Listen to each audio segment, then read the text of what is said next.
I never Okay, knew your computer talked. I know, my computer does talk. And we are here to read Charlotte's Web tonight by E.B. White. And we're just going to read a few chapters together every night until we finish the story. And this is one of my favorite stories. I probably read this the very first time when I was about your age. So, but I've read it many times since because it's always one of my favorite stories. I never read that book before. All right, the first chapter is, and if we come to any pictures, I'll show them to you. Okay, but right now it's just words. So you just have to put on your listening ears and sit back and relax. Okay, before breakfast. Where's Papa going with that axe? Said Fern to her mother as they were setting the table for breakfast. Out to the hog house, replied Mrs. Arable. Some pigs were born last night. I don't see why you need an axe, continued Fern, who was only 8. Well, said her mother, one of the pigs is a runt. It's very small and weak, and it will never amount to anything. So your father has decided to do away with it. Do away with it, shrieked Fern. You mean kill it? Just because it's smaller than the others? Mrs. Arable put a pitcher of cream on the table. Don't yell, Fern, she said. Your father's right. The pig will probably die anyway. Fern pushed a chair out of the way and ran outdoors. The grass was wet and the earth smelled of springtime. Fern's sneakers were sopping by the time she caught up with her father. Please don't kill it, she sobbed. It's unfair. Mr. Arable stopped walking. Fern, he said gently, you will have to learn to control yourself. Control myself, yelled Fern. This is a matter of life and death, and you talk to me about controlling myself? Tears ran down her cheeks, and she took hold of the axe and tried to pull it out of her father's hand. Fern, said Mr. Arable, I know more about raising a litter of pigs than you do. A weakling makes trouble. Now run along. But it's unfair, cried Fern. The pig couldn't help being born small, could it? If I had been very small at birth, would you have killed me? Mr. Arable smiled. Certainly not, he said, looking down at his daughter with love. But this is different. A little girl is one thing. A little runty pig is another. So here's a picture. Let's see if you can see it. We'll hold it really still. The light is not so, oh, there we go. If we move it back, you might be able to see it better. All right. So Fern is arguing with her dad. Wow. And trying to pull the axe out of his hand. Wow. What's she upset about? I don't think the girl wants his dad to kill the pig. I know. There was a baby pig born that was very, very small. Yeah. Do you know how many pigs are in a litter of pigs? No. Sometimes 10 or 12 pigs are born all at the same time. Wow. So that's a lot of brothers and sisters, huh? Yeah. Okay, let's find out what happens. I see no difference, replied Fern, still hanging on to the axe. This is the most terrible case of injustice I've ever heard of. A queer look came over John Arable's face. He seemed almost ready to cry himself. All right, he said. You go back to the house and I'll bring the runt when I come in. I'll let you start it on a bottle like a baby. Then you'll see the trouble a pig can be. When Mr. Arable returned to the house half an hour later, he carried a carton under his arm. Fern was upstairs changing her sneakers. The kitchen table was set for breakfast and the room smelled of coffee, bacon, damp plaster, and wood smoke from the stove. Put it on her chair, said Mrs. Arable. Mr. Arable set the carton down on Fern's place. Then he walked to the sink and washed his hands and dried them on the roller towel. Fern came slowly down the stairs. Her eyes were red from crying. As she approached her chair, the carton wobbled and there was a scratching noise. Fern looked at her father. Then she lifted the lid of the carton. There, inside, Looking up at her was the newborn pig. It was a white one. The morning light shone through its ears, turning them pink. He's yours, said Mr. Arable, saved from an untimely death. And may the good Lord forgive me for this foolishness. Fern couldn't take her eyes off the pig. Oh, she whispered. Oh, look at him. He's adorable. He's perfect. She closed the carton carefully. First, she kissed her father. Then she kissed her mother. Then she opened the lid again and lifted the pig out and held it against her cheek. At this moment, her brother Avery came into the room.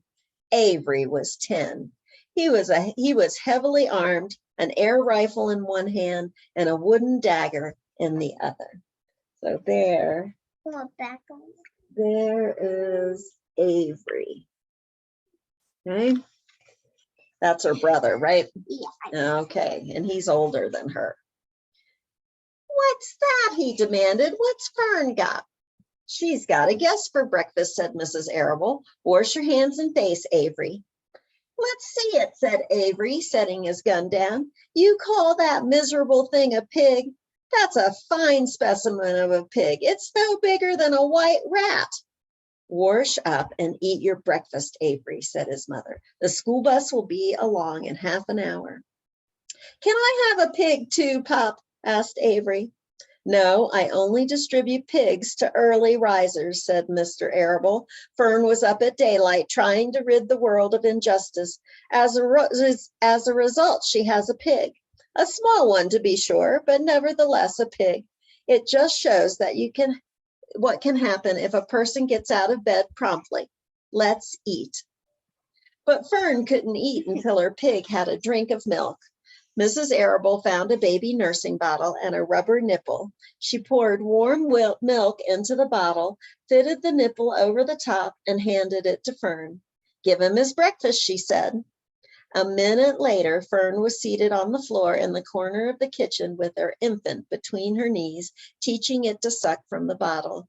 The pig, although tiny, had a very good appetite and caught on quickly. So there is Fern. Can you see it? Fern with her baby pig. The school bus honked from the road. Run, commanded Mrs. Arable, taking the pig from Fern and slipping a donut into her hand.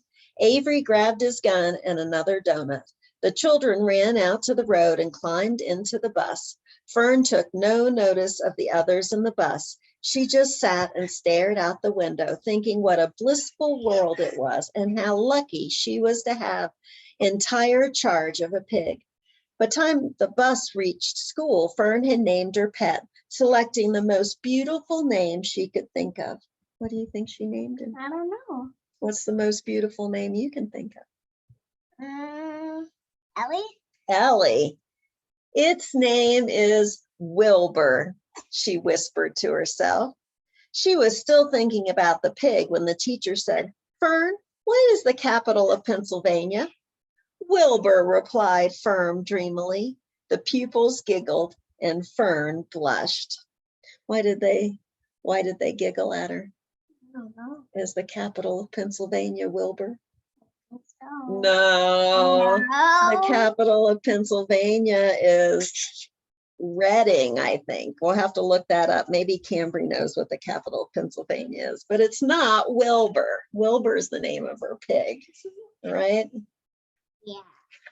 Okay, we're going to read one more chapter and then it's going to be bedtime. Are you guys ready? Yep. Chapter 2, Wilbur. Fern loved Wilbur more than anything. She loved to stroke him, to feed him, to put him to bed. Every morning, as soon as she got up, she warmed his milk, tied his bib on, and held the bottle for him. Every afternoon when the school bus stopped in front of the house, she jumped out and ran to the kitchen to fix another bottle for him. She fed him again at supper time and again just before going to bed. Mrs. Arable gave him a feeding around noontime every day when Fern was away in school. Wilbur loved his milk, and he was never happier than when Fern was warming up a bottle for him. He would stand and gaze up at her with adoring eyes. For the first few days of his life, Wilbur was allowed to live in a box near the stove in the kitchen. Then, when Mrs. Arable complained, he was moved to a bigger box in the woodshed. At 2 weeks of age, he was moved outdoors. It was apple blossom time, and the days were getting warmer. Mr. Arable fixed a small yard especially for Wilbur under an apple tree and gave him a large wooden box full of straw with a doorway cut in it so he could walk in and out as he pleased. "Won't he be cold at night?" said Fern. "No," said her father. No. "You watch and see what he does." Carrying a bottle of milk, Fern sat down under the apple tree inside the yard. Wilbur ran to her and she held the bottle for him while he sucked. When he had finished the last drop, he grunted and walked sleepily into the box. Fern peered through the door. Wilbur was poking the straw with his snout. In a short time, he had dug a tunnel in the straw. He crawled into the tunnel and disappeared from sight, completely covered with straw. Fern was enchanted. It relieved her mind to know that her baby would sleep covered up and would stay warm. And here's a picture of the apple tree where Wilbur had his box.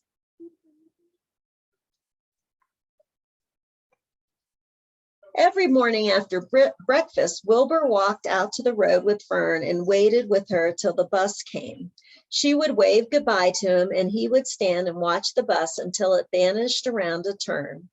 While Fern was in school, Wilbur was shut up inside the yard, but as soon as she got home in the afternoon, she would take him out and he would follow her around the place. If she went into the house, Wilbur went too. If she went upstairs, Wilbur would wait at the bottom step until she came down.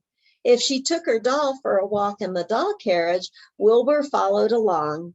Sometimes on these journeys, Wilbur would get tired and Fern would pick him up and put him in the carriage alongside the doll.